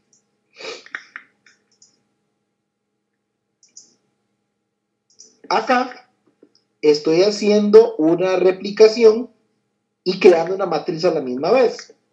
Estoy replicando el número 10 20 veces y después estoy creando una matriz de 4 filas por 5 columnas. Noten que aquí hay 20 valores en esta replicación y 4 por 5 da 20, entonces sí tiene sentido, ¿verdad? Que sí alcanzan los valores para crear la matriz. Y entonces crea esta matriz de puros números 10. Si quiero combinar dos filas, como les comentaba, uso rbind. Aquí estoy combinando la fila 1 de la matriz M1 con la fila 3 de la matriz M2. Vean que para indicar cuando yo tomo una matriz que tome toda la fila, yo digo el número de fila entre corchetes, coma, y no indico nada en columna para que él tome la fila completa. Igual aquí, quiero tomar la fila 3 de M2, les digo M2, el número de fila, coma, y no indico nada para que tome toda la fila completa. Y aquí pues tenemos la concatenación de ambas filas. Entonces recordemos, cbind para concatenar columnas, rbind para concatenar filas. Muy bien. Ahora vamos a hablar un poquito de el data frame o hoja de datos, lo hablamos en español, que es otro tipo de variable, otro tipo de objeto con el que cuenta R, que es muy útil. Acá estamos creando una variable tipo factor Ya eso lo acabamos de mencionar, con algunos valores, esos son los datos de la variable, y le indicamos los niveles o las modalidades de la variable. Vemos nuevamente, por ejemplo, que la modalidad negro está definida, pero ahorita en los datos no hay ninguno que tenga ese valor, los está dejando previsto por si en el futuro llegan datos con ese valor, al igual que verdes, que tampoco hay ningún dato que tome esa modalidad, pero se está dejando previsto. Muy bien, tengo una variable tipo factor que se llama ojos, y voy a crear una especie como de hoja de datos, o data frame, que se compone de distintas columnas que pueden ser de distintos tipos. Este es el asunto clave. Recordemos que las matrices en R, al igual que la mayoría de lenguajes, son de tipos homogéneos. ¿Qué quiere decir esto? Cuando yo hago una matriz, en esencia, tiene que ser o solo numérica o solo textual. Todas las casillas tienen que ser del mismo tipo. Pero bueno, en la vida real, yo puedo tener una tabla de datos que tenga datos numéricos y datos textuales. Entonces, ¿cómo hago? Bueno, para esos escenarios, yo no uso una matriz, sino que uso una hoja de datos o data frame y le creo columnas que sean mixtas, o sea, permito columnas heterogéneas. Ya no está atado, como la matriz, a que todas sus entradas sean iguales, en el sentido del tipo, sino que pueden ser de distintos tipos. Vemos, por ejemplo, que tiene una columna que se llama color ojos, que es este tipo factor, que fue justamente la que creamos acá, ¿verdad? En ojos, que la renombramos como color ojos. Una columna que se llama peso, que tiene valores numéricos. Una columna que se llama altura, que también tiene valores numéricos. Entonces, esta hoja de datos o este data frame que se muestra acá, tiene valores heterogéneos. No son todos numéricos ni todos textuales. Vean que para crearlo yo utilizo la palabra reservada o la palabra clave data.frame, doy el nombre que le quiero asignar a las columnas de la hoja de datos y digo de dónde voy a tomar los valores que va a tener cada columna de la hoja de datos. Entonces estoy creando una que se llama color ojos, este es el nombre que le voy a dar, y el contenido lo voy a tomar de una que se llama ojos, de una variable que se llama ojos, que es justamente esta. Estoy creando otra variable, otra columna que se llama peso, y estoy tomando los valores directamente acá, con la concatenación de 687588. Creo una tercera columna o una tercera variable que se llama altura, y su contenido se define acá directamente con estos valores que están marcados. Vean que yo puedo crearlo, el data frame o la hoja de datos, yo lo puedo crear con valores de una variable que esté en otro lado, como acá, ¿verdad? O los puedo definir directamente como en el caso del peso y como en el caso de la altura. Muy bien.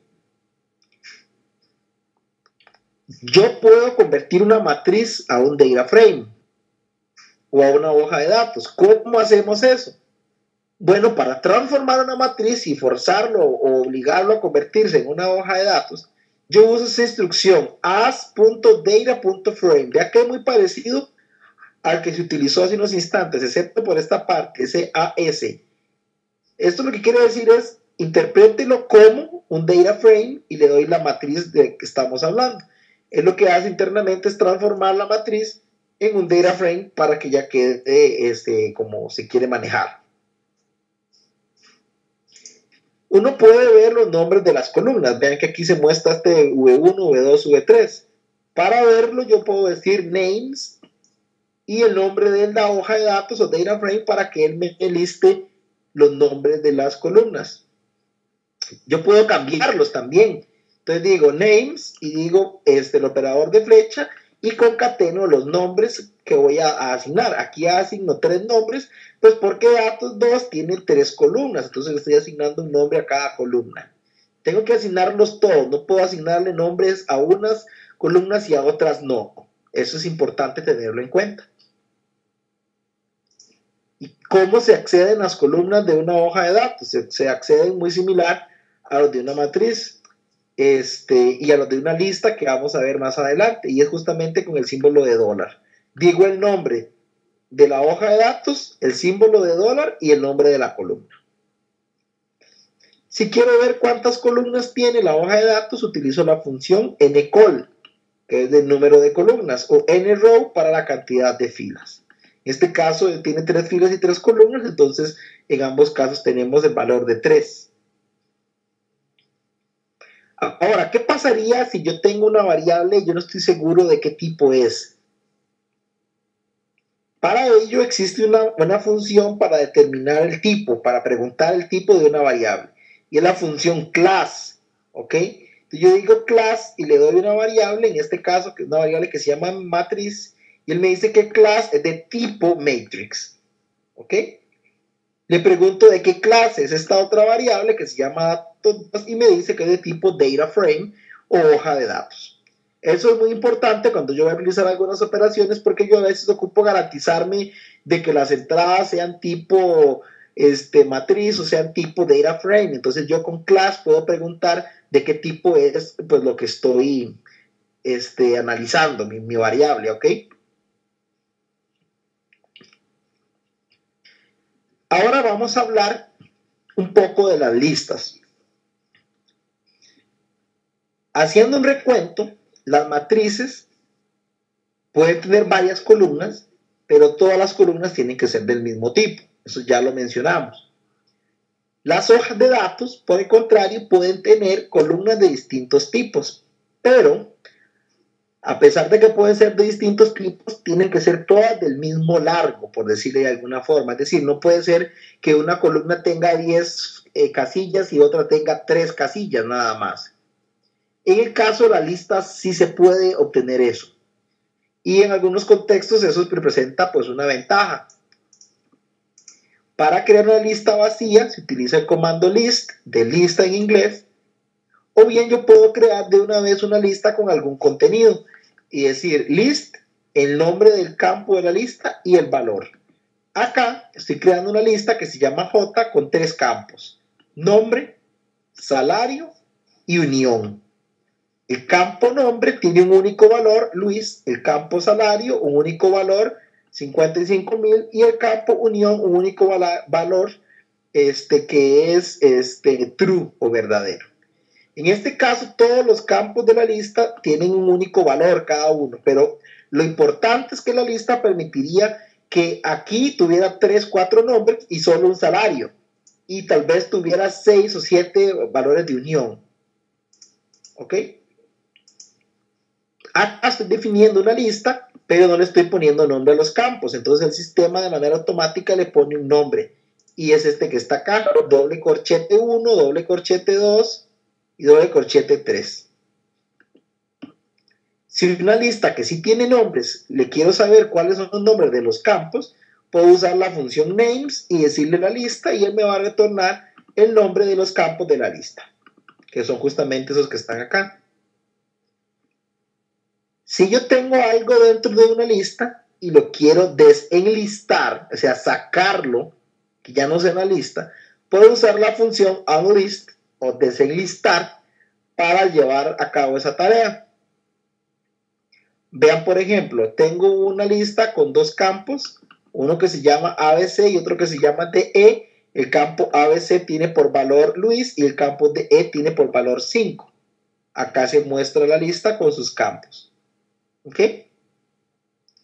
Ahí vemos que el primer campo tiene efectivamente Luis y el segundo campo tiene efectivamente un 5. Le pregunto el nombre a los campos. Campo primero se llama así, el campo segundo se llama así. Y si lo quiero desenlistar, digo unlist y digo X, que es el nombre de la lista, y así lo extrae. Esta salida que está acá no es la salida del unlist, es la salida del X. Ok, entonces hay que tener cuidado, porque esto es la lista misma. Aquí lo que interesa es ver este valor de acá, que justamente lo que genera es una hilera de caracteres. ¿Cómo se puede verificar acá? A llamar la instrucción class. Digo, ¿de qué tipo es esto? ¿Qué es lo que acabo de desenlistar? Es de tipo carácter. Y antes era tipo lista, es decir, se sacó de la lista y se convirtió en carácter. Como les mencionaba, si los campos de la lista tienen nombre, yo los puedo acceder con el símbolo de dólar. Pero también puedo accederlos con doble corchete y la posición del campo. Vean qué importante, el segundo campo se llama salario. Yo puedo decir J dólar salario o J doble corchete 2. Vean que es parecido a como se llaman en las matrices, pero no es igual, porque en las matrices y en los vectores se llama solamente con una pareja de corchetes. Aquí hay dos parejas. Entonces, mucho cuidado con eso. Si la lista tiene campos que no tienen nombre, la única forma de accederlos es con doble corchete, no se puede acceder con dólar. Si la lista tiene todos sus campos con nombre, se puede acceder de cualquiera de las dos formas, ya sea con el símbolo de dólar y el nombre del campo, o con doble corchete y la posición del campo. Por acá se mencionan algunas de las funciones más comunes de R. Por ejemplo, la función de suma, que es sum, para sumar los elementos de un vector. Consum, que es para hacer la suma acumulada de un vector. Por ejemplo, va a sumar primero solamente el 9, que es este resultado que está acá. Después el 9 y el 6 juntos, que es ese resultado que está acá. El 9, el 6 y el 45, que es este resultado que está acá. Hasta que llegue acá y sume todos. Es una suma acumulada o una suma de ventana deslizante, también se le conoce. Está la función max para determinar el elemento máximo de un vector. Está la función min para el elemento mínimo. La función matrix, que ya la conocíamos, para crear una matriz. Y aquí lo importante es la función row sums, que sirve para sumar las filas de una matriz. Tenemos esta matriz que tiene 2 filas y 5 columnas y voy a sumar por fila. Entonces, uso row sums, digo la matriz. Entonces tengo dos valores. El primero es la suma de la primera fila, que es esta que está acá, da 278. Y el segundo valor que obtengo es la suma de la segunda fila, que es esta fila que está acá, cuyo resultado es 179. Y su equivalente para columnas, que es call sums, que obtengo 68, que es la suma de 45 y 23, 143, que es la suma de la segunda columna de 66 y 77, etc. También R cuenta con funciones para crear secuencias aleatorias. Eso lo vamos a usar más adelante para hacer muestreos. ¿Ok? La función sample me permite hacer eso. Entonces yo digo sample y digo 5 y él me genera una toma aleatoria de los valores del 1 al 5. Si yo digo sample 5,3, lo que hace es tomar 3 valores de una muestra de números del 1 al 5. También yo puedo darle mi lista de valores, no tiene que ser una lista de valores que sean contiguos.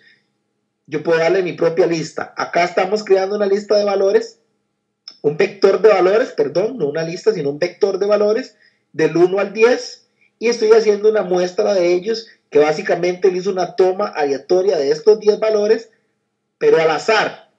Y pues lo que me genera, desde luego, es una permutación de los valores. Si yo quiero que exista la posibilidad de repetición al hacer esa selección de valores, entonces pongo este replace en true, que quiere decir que la selección se puede hacer con reemplazo. Es decir, que él elige un valor al azar y para elegir el segundo puede ser que considere también el primero, dependiendo de lo que le dicte el azar. Por eso vemos que, por ejemplo, acá el 8 sale en la posición 3 y en esta otra posición, ¿ok? Porque se indicó que era posibilidad de reemplazo. Acá nos indicó a nada de arriba que pudiera tener reemplazo, entonces todos estos son distintos. Eso es la parte que se va a utilizar más a lo de muestreo. Por acá vemos también cómo se puede crear un data frame.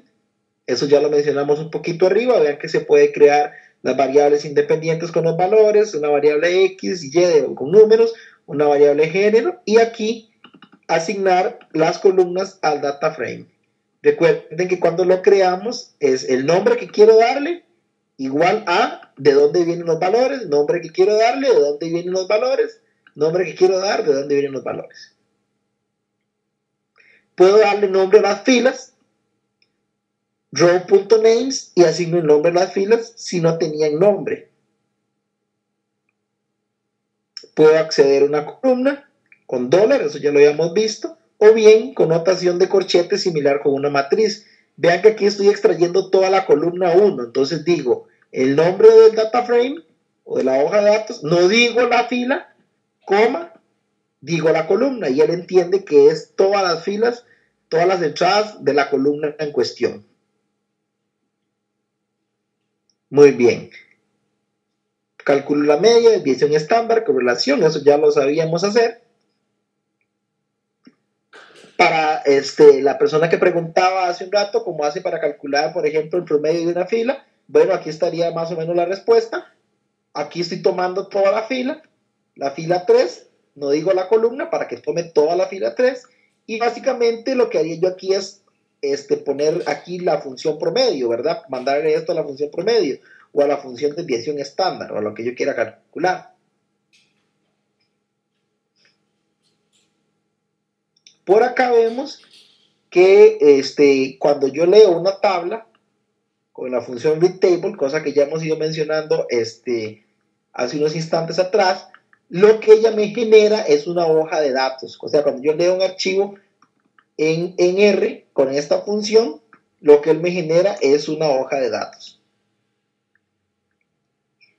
También es bueno saber no solo cómo cargar datos, sino cómo exportar datos, es decir, cómo guardar en algún lado los resultados de mis cálculos realizados en R.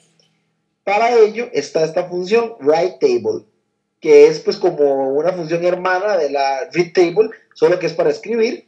Recibe los datos que va a escribir, el nombre del archivo donde lo quiere escribir, cómo voy a separar las columnas, en este caso se indicó que por barra vertical, el nombre de las filas, si lo voy a incluir o no, y el nombre de las columnas, si lo voy a incluir o no. Acá vemos un ejemplo usando Ratel, que es una librería que ustedes ya han trabajado un poco. Cargo la librería, cargo los datos, hago una clasificación jerárquica con un método de guard y grafico el dendrograma. Ya que este ejemplo ya es más completo, le grafico el dendrograma. También hago una selección de centros acá para 3 grupos. Hago un histograma con bar plot. Después más adelante vamos a entrar en detalle de cómo graficar. Por ahora pues nada más es que vean que se puede hacer. Hacemos un gráfico de barras pues para cada uno de los centros de los grupos que se están creando.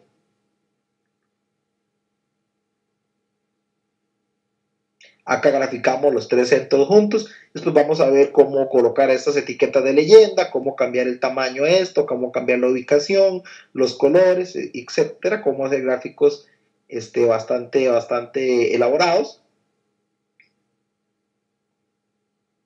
Acá, básicamente es un ejemplo donde se genera una distribución aleatoria, uniforme, de 50 valores, ¿ok? De media 0 y desviación estándar 4. ¿Ok? Y aquí los guardo en X, los valores, genero otra serie de valores, los guardo en Y. Vean que la instrucción que se usó es la misma, pero los valores por supuesto que no van a ser los mismos porque se generan al azar. Uso el comando plot, digo la serie de X, la serie de Y, el título, que es este que dice acá, título principal, un subtítulo, que es este que sale justamente aquí abajo, una etiqueta del eje X, xlab o xlabel, que es esta que está acá, la etiqueta del eje Y, ylab o ylabel, el límite del despliegue en el eje X, es decir, qué tan ancho va a ser este rango de graficación. Está indicando que en el rango de -1 a 5, de -1 a 5, aquí se puede ver, y en Y el rango de graficación de 1 a 5, y aquí se puede ver de 1 a 5. Y los puntos en color rojo. Y es justamente pues este dibujo que tenemos en pantalla.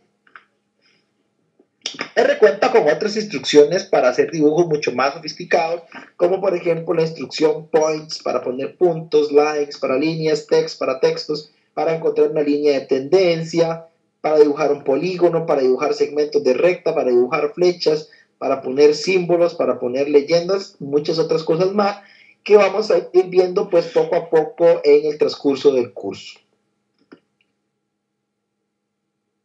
No sé si hay alguna consulta en este momento.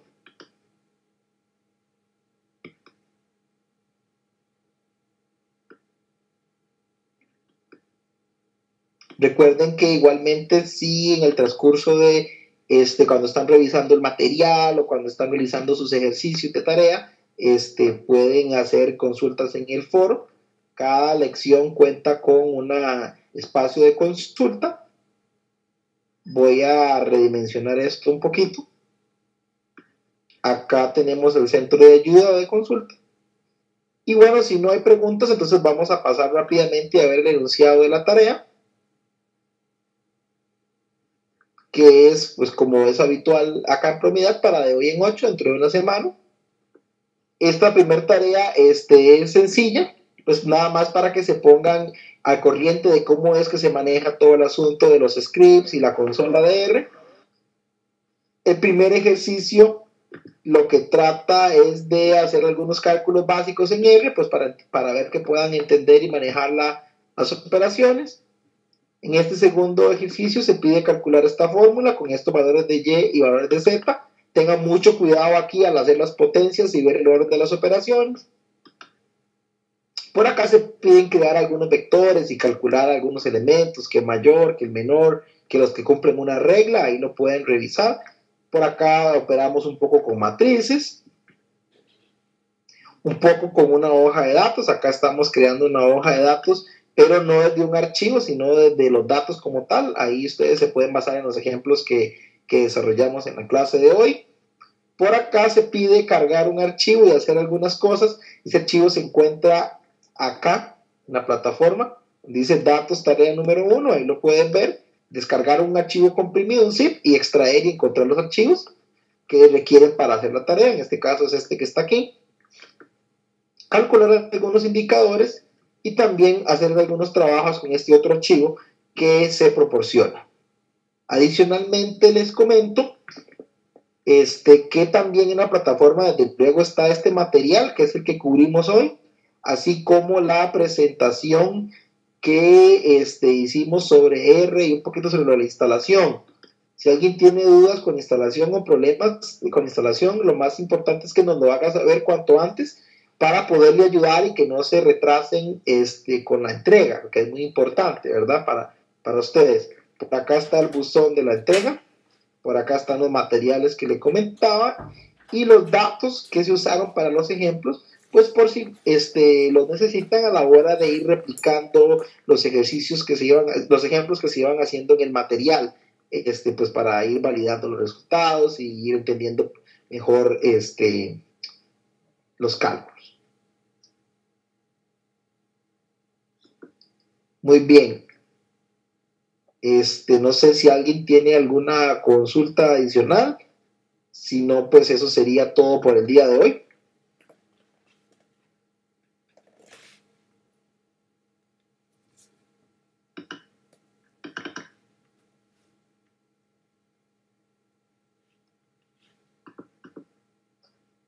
Ok, muchísimas gracias a don John que por acá nos escribió.